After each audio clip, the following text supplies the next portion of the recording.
The thing that no one has ever told you about helix piercing. 1. Is that there is a difference between the first piercing and the next piercing.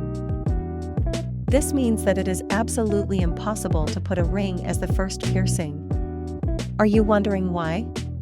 Because the piercing turns.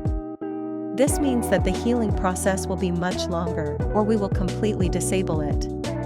So helix always starts with flat bars that can be made of titanium or real gold.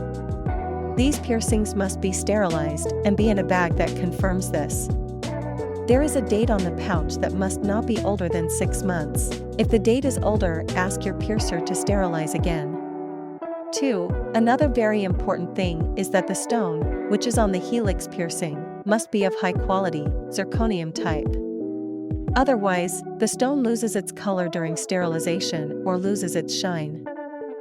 3. The third important thing is that we understand that you favor the large helix piercings that come here. This type of piercing is larger and requires a bit of space, so this is the best place for it. 4. The fourth very important thing is the length of the piercing.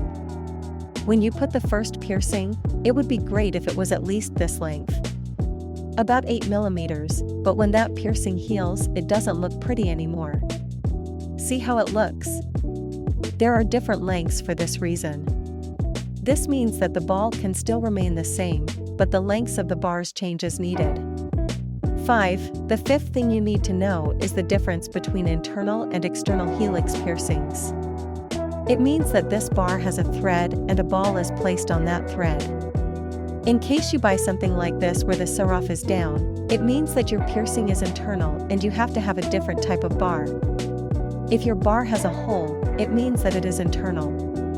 It is important to note that whatever ball you have, each one fits the external bar, which is not the case with internal piercings. The solution for this would be to buy all your piercings in the same studio.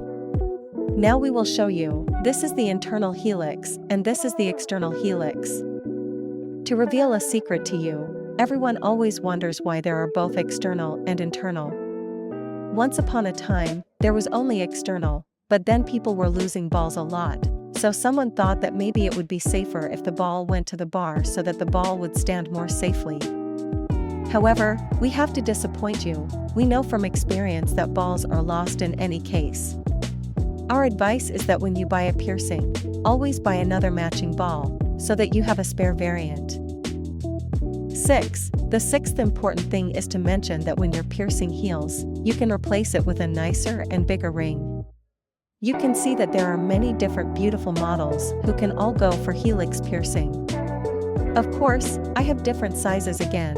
You can see that these are the same, these are a little smaller, these are bigger. So you know that when you change your piercing, the best option is to have someone measure it for you or to measure it yourself. Here's how. Measure this distance here. It means that the ideal bar for this ear is 6 millimeters, with the fact that it is always better to buy a little longer. In this case 7 millimeters. This distance is very important for hygiene and to make it easier for you to clean your piercing.